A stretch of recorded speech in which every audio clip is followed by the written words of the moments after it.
আমার নাম প্রিয়া। এবং আপনার প্রশ্নগুলো ছিল খুবই বুদ্ধিমত্তার প্রশ্ন। হ্যাঁ, অবশ্যই। MashaAllah, khalas. So if you believe,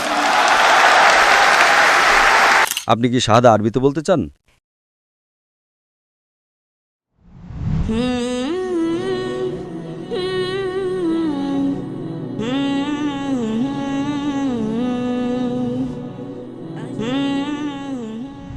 আমি আপনাকে ধন্যবাদ জানাতে চাই। আপনি আমার চোখ খুলে দিয়েছেন। যে কোনো কিছু অন্ধভাবে অনুসরণ না করা কতটা গুরুত্বপূর্ণ সেটা আমি এখন বুঝতে পারছি। আপনার নাম কি বোন? আমার নাম প্রিয়া। প্রিয়া, ঠিক আছে বোন। প্রথমেই আমি আপনাকে ধন্যবাদ জানাতে চাই।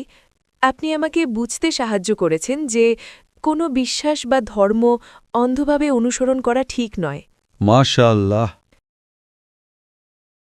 এখন আমি বুঝতে পারছি কোনো বিশ্বাস সম্পর্কে প্রশ্ন করা কতটা জরুরি। কি অন্ধভাবে অনুসরণ করা উচিত আর কি করা উচিত নয় সেটা জানা দরকার। তাই আমার প্রশ্ন হল, কেন নবী মুহাম্মদ সাল্লাল্লাহু আলাইহি ওয়াসাল্লামই কেবল শেষ নবী ছিলেন এবং কেন পথ প্রদর্শনের জন্য আর কেউ আসেননি এই পাপপূর্ণ পৃথিবীতে? বোন খুব ভালো একটি প্রশ্ন করেছেন। কেন নবী মোহাম্মদ সাল্লাল্লাহু আলাইহি সাল্লাম শেষ ও চূড়ান্ত রাসূল ছিলেন, কেন তারপরে আর কোনো রাসূল আসবেন না? এটি খুব ভালো একটি প্রশ্ন। মানুষ আমাকে আরও জিজ্ঞেস করে যে কেন নবী মুহাম্মদকে প্রথমে পাঠানো হয়নি এবং কোরআন প্রথমে নাজিল করা হয়নি, তাহলে সমস্যা হতো না। উভয় প্রশ্নই যুক্তিসঙ্গত, উভয়ই যুক্তিসঙ্গত। যেমন আমার ছেলে বলে যে আমি ডাক্তার হতে চাই, কেন আপনি আমাকে সরাসরি মেডিকেল কলেজে ভর্তি করান না? আমি বললাম, না বাবা, প্রথমে তোমাকে যেতে হবে আমার ছেলে নার্সারিতে, জুনিয়র কেজিতে, প্রথম শ্রেণীতে, দ্বিতীয় শ্রেণীতে, ধাপে ধাপে। সুতরাং আল্লাহ সুবহানাহু ওয়া তাআলা আমাদের স্রষ্টা, তিনি মানুষকে সবচেয়ে ভালো জানেন। তিনি জানেন চূড়ান্ত বার্তা কি। তিনি জানেন যে মানুষ শেষ ও চূড়ান্ত বার্তা গ্রহণ করার জন্য এখনও প্রস্তুত হয়নি। তাই পূর্ববর্তী সমস্ত ওহী যা এসেছিল, যদি আপনি নার্সারিতে যান, আপনি ABCD পড়েন এবং তারপর আপনি এগিয়ে যেতে থাকেন, তারপর গণিত 1 2 3 4, 2 + 2 = 4, তারপর আপনি অন্যান্য বিষয়ে পড়েন, গুণ, ভাগ, এবং আপনি বিকশিত হতে থাকেন। একইভাবে আল্লাহ সুবহানাহু ওয়া তাআলা জানতেন যে যখন মানুষ ছিল, প্রথমে তিনি তাদের বিকাশের উপর নির্ভর করে সহজ বার্তা দিয়েছিলেন এবং আল্লাহ মনে করেছিলেন 1400 বছর আগে সঠিক সময় ছিল যে এখন মানুষ বিকশিত হয়েছে কোরআন আত্মস্থ করার জন্য। কিন্তু কোরআনের সৌন্দর্য হলো আল্লাহ জানতেন যে মানুষ আরও বিকশিত হবে, কিন্তু নিম্নতম প্রয়োজনীয়তা ছিল কোরআন গ্রহণের 1400 বছর আগে। মানুষ সহস্র সহস্র এবং লক্ষ লক্ষ বছর ধরে আছে, আল্লাহু আলাম, আমরা জানি না। তাহলে আল্লাহ কি করলেন? আল্লাহ শেষ ও চূড়ান্ত বার্তা কোরআন এবং নাজিল করলেন শেষ ও চূড়ান্ত রাসূল সাল্লাল্লাহু আলাইহি সাল্লামকে। কারণ যখন শেষ বার্তা আসে তার একটা সময়কাল থাকে, এবং যখন শেষ রাসূল আসেন তিনি চূড়ান্ত রাসূল। সুতরাং আল্লাহ সুবহানাহু ওয়া তাআলা যখন তিনি শেষ ও চূড়ান্ত বার্তা নাজিল করলেন, আল্লাহ কোরআনে বলেন সূরা মায়েদা অধ্যায় নম্বর 5 আয়াত নম্বর 3, আজ আমি তোমাদের জন্য তোমাদের ধর্ম পূর্ণ করলাম এবং তোমাদের জন্য ইসলাম মনোনীত করলাম এবং তোমাদের প্রতি আমার অনুগ্রহ সম্পূর্ণ করলাম। আল্লাহ মানুষকে বলছেন এই দিনে, এটি ছিল কোরআনের শেষ আয়াত যা নাজিল হয়েছিল, আমি তোমাদের জন্য আমার ধর্ম পূর্ণ করেছি এবং তোমাদের জন্য ইসলাম মনোনীত করেছি। এখন আল্লাহ ধর্ম পূর্ণ করার পর নতুন কিছু যোগ করা যাবে না, কিছু বাদ দেওয়া যাবে না। যদি কিছু যোগ করা হয় তার মানে আগেরটি সম্পূর্ণ ছিল না। ঠিক আল্লাহ 5টি 10টি আঙুল দিয়েছেন, যদি আপনি একাদশটি যোগ করেন তবে এটি সম্পূর্ণ নয়। তাই আল্লাহ দিন পূর্ণ করেছেন এবং শেষ ও চূড়ান্ত ওহী কোরআন, শেষ ও চূড়ান্ত রাসূল মুহাম্মদ সাল্লাল্লাহু আলাইহি ওয়াসাল্লামের মাধ্যমে। এটা কোথায় উল্লেখ করা হয়েছে? যেমন আমি আমার বক্তব্যে বলেছি, সূরা আহজাব অধ্যায় নম্বর 33 আয়াত নম্বর 40-এ, মা কানা মুহাম্মাদুন আবা আহাদিম মিন রিজালিকুম ওয়ালাকিন রাসূলুল্লাহ ওয়া খাতামুন নবিয়্যিন ওয়া কানা আল্লাহু বিকুল্লি শাইইন আলিমা। যে নবী মুহাম্মদ সাল্লাল্লাহু আলাইহি সাল্লাম তোমাদের কোনো পুরুষের পিতা নন, তবে তিনি আল্লাহর রাসূল এবং নবীদের মোহর। এখন যখন আল্লাহ শেষ ও চূড়ান্ত বার্তা নাজিল করলেন, মানুষ বিকশিত হতে থাকে এবং আমরা কোরআন আরও ভালোভাবে বুঝি। বিজ্ঞান উন্নত হয়েছে, আমরা এখন যেভাবে কোরআন বুঝি, আমরা কোরআনের কিছুটা ভালো বুঝি কারণ বিজ্ঞান উন্নত হয়েছে, কিন্তু বার্তা একই। এখন যেহেতু বার্তা পরিবর্তন হবে না, তাই আমাদের কোনো রাসূলের প্রয়োজন নেই। তাহলে আল্লাহ কি করেন? আল্লাহ মুসলিমদের বলেন, মুসলিম উম্মাকে বলেন যে এখন তোমাদের দায়িত্ব যে বার্তা পৌঁছে দেওয়া। এবং আমি আমার আলোচনায় বলেছি, আল্লাহ সূরা ইমরান অধ্যায় নম্বর 3 আয়াত 110-এ বলেন, তোমরা সর্বোত্তম জাতি, মানুষের কল্যাণের জন্য আবির্ভূত হয়েছ। সুতরাং যেহেতু আর কোনো রাসূল আসবেন না, কারণ যদি কোনো রাসূল আসেন তাহলে একটি বার্তা থাকতে হবে। সুতরাং ওলামারা, দায়ীরা, যাদের অগাধ জ্ঞান আছে, এবং দায়ীরা যারা বার্তা পৌঁছে দেন, তারাই মশাল বাহক। তারা বার্তা পৌঁছে দেন মানুষকে বোঝানোর জন্য। তাই আমাদের দায়িত্ব বিশ্বের বিভিন্ন প্রান্তে যাওয়া এবং সমগ্র মানবজাতির কাছে বার্তা পৌঁছে দেওয়া। তাই কেউ বলতে পারবে না যে বার্তা আমাদের কাছে পৌঁছায়নি। এখন একবার চূড়ান্ত বার্তা সেখানে থাকলে আল্লাহ একটা সময়কাল দেন। আমরা জানি না পৃথিবী কবে শেষ হবে, তার একটা সময়কাল আছে।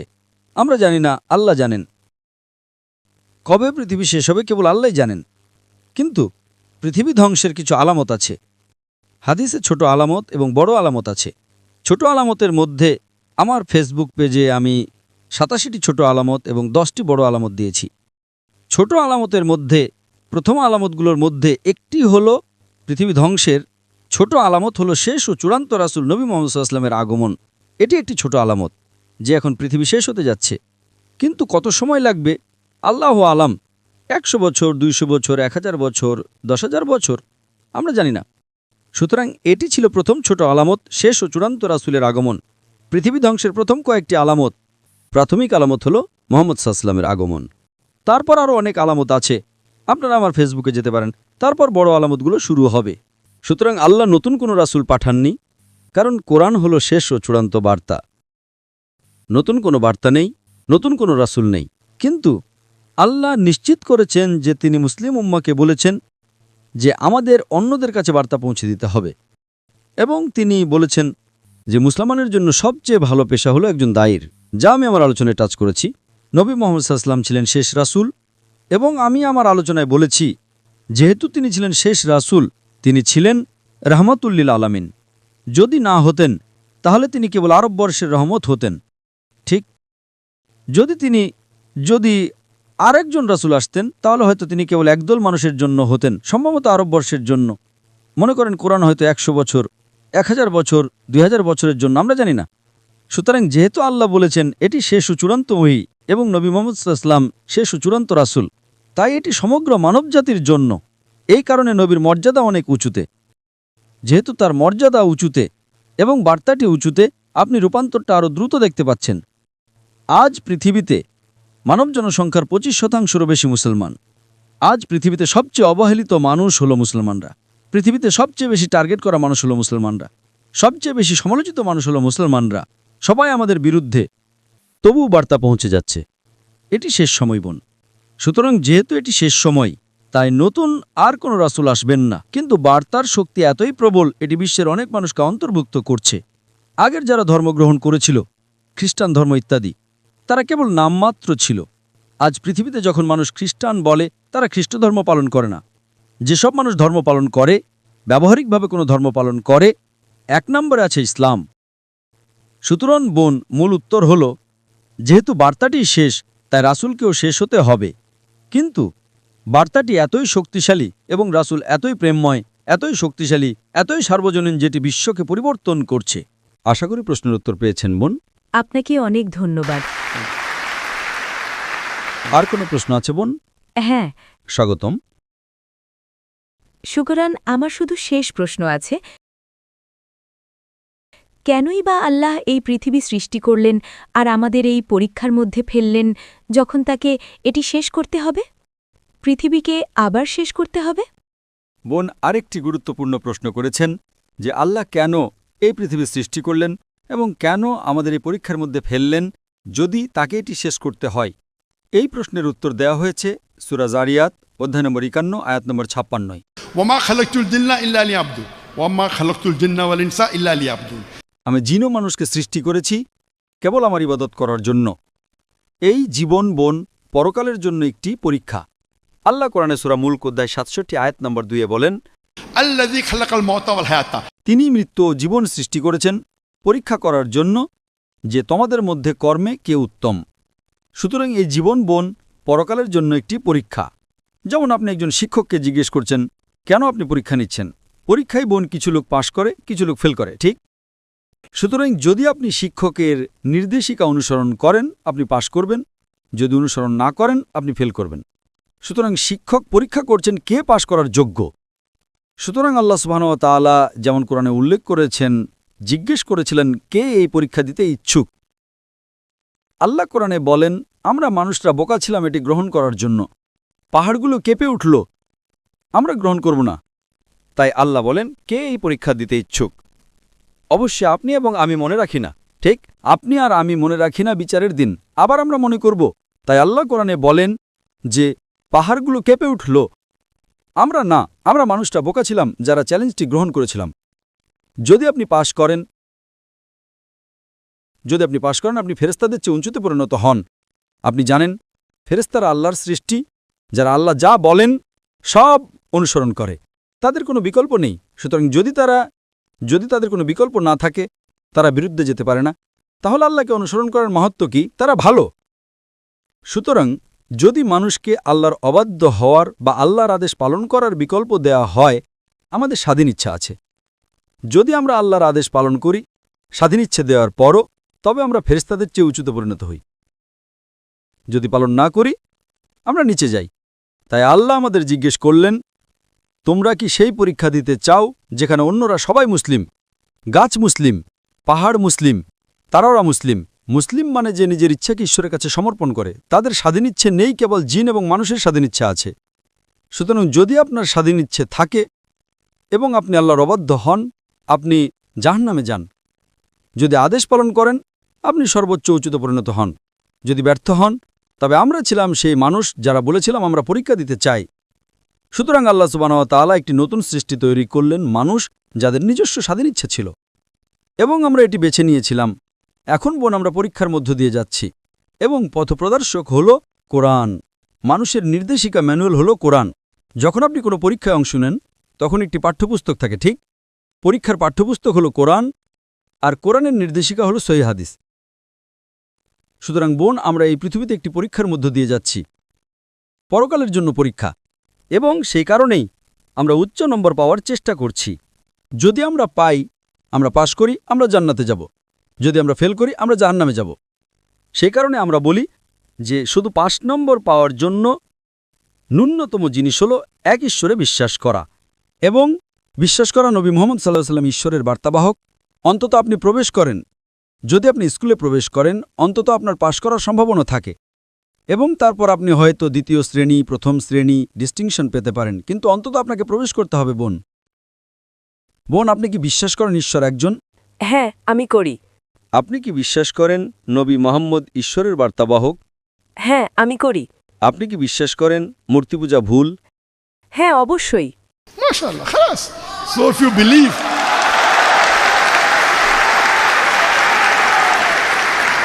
সুতরাং যদি আপনি বিশ্বাস করেন যে ঈশ্বর একজন, এবং আপনি বিশ্বাস করেন মূর্তি পূজা ভুল, এবং আপনি বিশ্বাস করেন যে নবী মুহাম্মদ সাল্লাল্লাহু আলাইহি সাল্লাম আল্লাহর রাসূল, তবে আমার মতে আপনি একজন মুসলিম। বোন আপনি কি শাহাদা বলতে চান? আপনি কি শাহাদা আরবিতে বলতে চান? এগুলো আনন্দের অশ্রু বোন। আপনি কি শাহাদা আরবিতে বলতে চান? Yes. yes? MashaAllah. Takbir.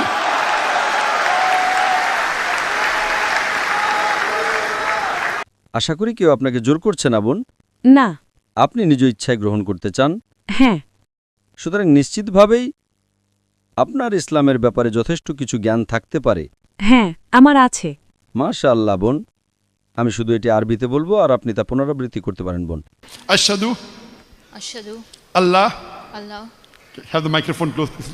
Allah Ashhadu Ashhadu Allah Allah ilaha ilaha illallah illallah wa ashhadu wa ashhadu anna anna Muhammadan Muhammadar abduhu abduhu wa rasuluhu.